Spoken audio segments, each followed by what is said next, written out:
The first topic, what do dietitians do on a daily basis? Now, unlike in clinical where you see patients and you chart and it's a pretty standard schedule, in private practice, things can look a lot different. My name is Libby Rothschild. I'm the founder of Dietitian Boss. I created a proprietary process called the Dietitian Boss method that walks you through from 0 to 6 figures all the way up until 7 figures so that you can start and grow a private practice online and make the money that you intend to make while working less hours in your business. And I show you exactly how step by step. So make sure to stay tuned and subscribe to our channel, and then make sure to watch out every Tuesday for new videos that we upload that walk you through how to start and grow a successful dietitian private practice. In clinical, you often work one-on-one with a patient on helping them develop a healthy relationship with food, or you work on their plan for food and nutrition. Where in private practice, the process in which you do business can look a lot different. In private practice, you can design the day exactly how you want.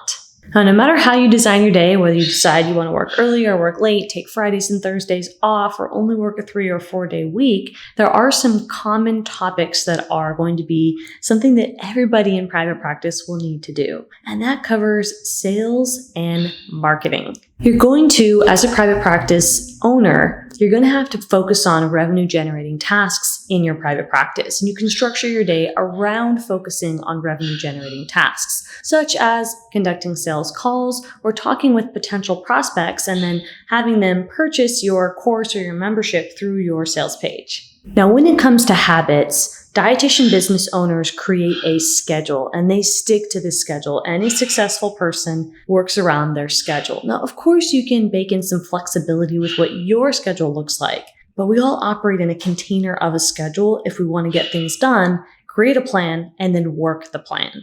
Dietitians read, they unplug. Dietitian business owners have self-care routines. And they also spend time with their peers. And don't forget about social media. They spend time with social media, but they don't go overboard. Now, they have routines and they have boundaries to set specific hours for when they're on social media and then when they're not focusing on social media or delegating tasks. So a VA can do some of the support with responding to prospects so that the dietitian themselves is not the one that's spending 20, 30 hours a week on social media. You can definitely split up your tasks, but keep in mind that focusing on social media is a great platform, a free platform for you to increase your knowledge and the support that you offer your clients. Because remember that everybody's on social looking for solutions. So if you're able to be on social yourself, then the potential customer who you serve can be searching for how you can help them and then identify you as a solution and purchase your product or service. So it's important to make sure you have a presence and that you're creating content regularly to build community and to also support sales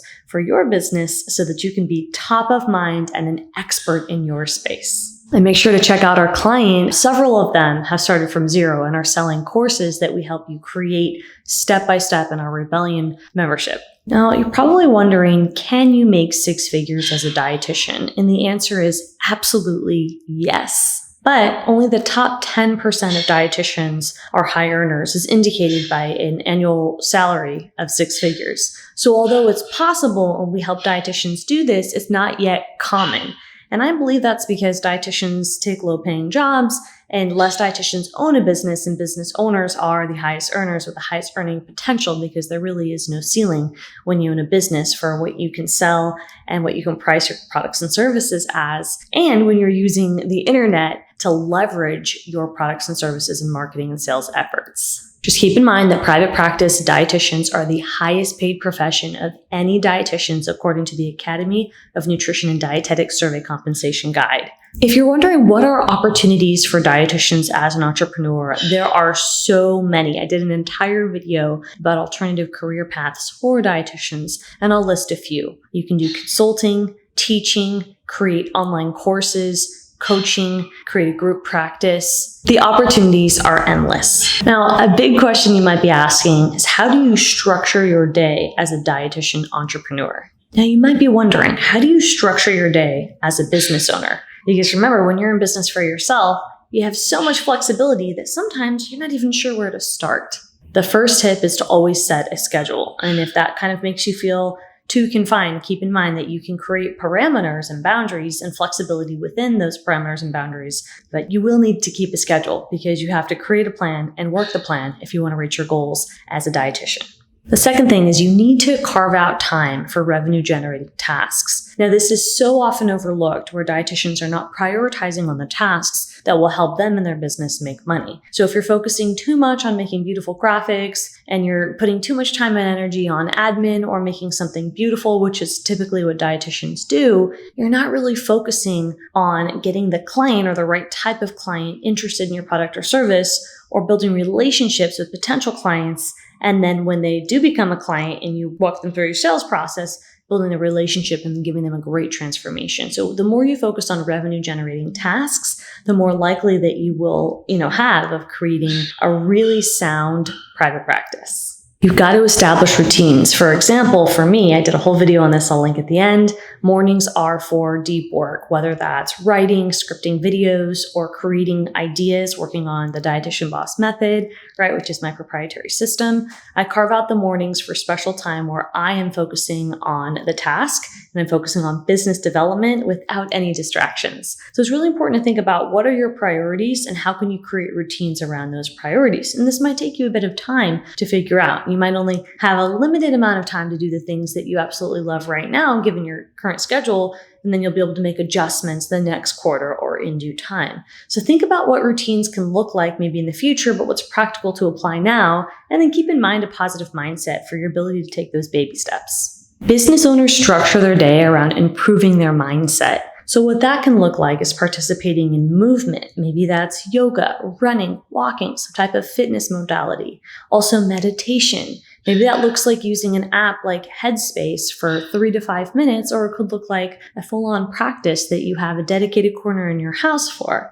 And also self-care, where that can look different for a lot of people. It could be reading, it could be quiet time, it could be playing fetch with your dog. For me, it's also going to the spa.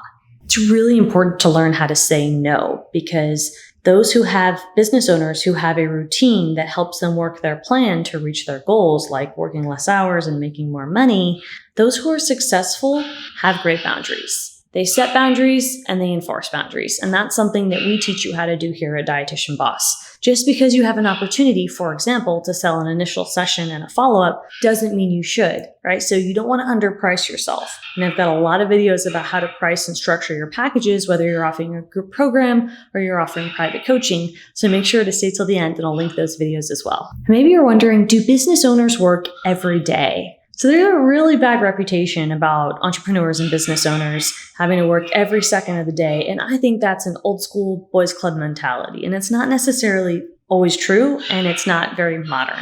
One survey showed that business owners work twice as much as employees. And I could see where that might be true in some cases. And that's why you might have heard the old adage, work smarter, not harder. A lot of entrepreneurs struggle with delegation. I think there's a really bad reputation about business owners working more, when in reality, business owners struggle with prioritization. And if that's the case for many business owners, which it is, I know that for a fact, it means that they're working harder because they're not letting go of control. They're not hiring staff. They're not empowering their staff. They're not letting go of tasks. They're not automating their processes. They're not working in an online business. They're not updating their systems and processes. So when you hear people say, oh, you have to work harder as an entrepreneur, ask a few more questions to learn about what they really mean, because more often than not, those folks are not delegating.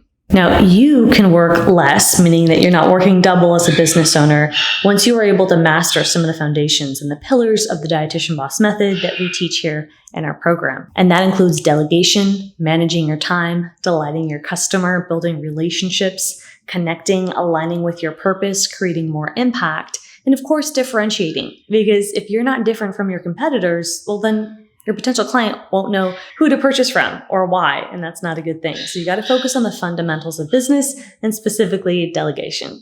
And we do offer programs throughout your entire journey in business. So we have a program to help you launch your business. We have a program to help you grow, and we also have an option when you're ready to scale. So I encourage you to click on the links below to learn more about our options if you are ready to get that level of support to grow your business. Now, just remember that the internet has changed the way that people do business, even though only 16% of businesses are fully remote. I believe that number will grow in the future, and it's still not that common to have a fully online business. And I think it's just such a new concept for so many people, yet it does work so well. And I think it's a great opportunity for us dietitians, to really learn how we can adopt this model, because you're going to save costs, you're going to increase reach to more people, and you have more options for how you sell money. Not to mention, you can work less once you learn how to automate and delegate, of course. Now, technology continues to change, and those who learn how to adapt with technology and accept the challenge of learning new technologies, those of you who are open to that mindset of adapting to technology, you will be ahead. And what that means is you'll have a higher chance of creating a sustainable business, finding happiness and purpose, and making more money. Maybe you're wondering, what are the day-to-day activities of a business? And that's a great question, because it's not as simple as sales and marketing, although at first that will be the focus until you ramp up and really start to build recurring revenue in your business. There's sales, marketing, finance, accounting, customer service, human resources, planning, managing, mindset, and working with others. Also, as you start to scale your business, you're going to have to focus on some harder challenges, which are considered soft skills, and that would be decision-making, problem-solving, and accountability. And again, we teach you how to do those things because you are going to be very much challenged as you start to grow in your business, creating multi-six-figure and seven-figure and annual revenues in your virtual business. And the categories of sales and marketing and all the different elements of business can vary from day to day, which is why it's so important to have a clear schedule and develop routines and to create a plan and then work the plan. Here at Dietitian Boss, and part of the Dietitian Boss method shows you how to create an annual goal and then break those goals down into quarterly goals. And then use a project management system to keep track of your goals, which we're going to have to learn some basic technology. And you can start out with an Excel spreadsheet. And the idea is that with time and with dedication and with progression, you'll be able to move forward with your goals, and you'll be able to work your plan. And as you automate, you'll be able to work less hours in your business without sacrificing profits and feel really aligned with the work that you do, because you're going to have so many opportunities when you really leverage the online space. If you want to hear more stories, check out this video on screen about a day in the life of an online business owner. And we've got a lot of videos on that topic. And if you want to hear more about what your schedule should look like, or what different schedules look like as an online business owner through different stages of business, comment below and I will take your suggestion to heart. We'll see you next time.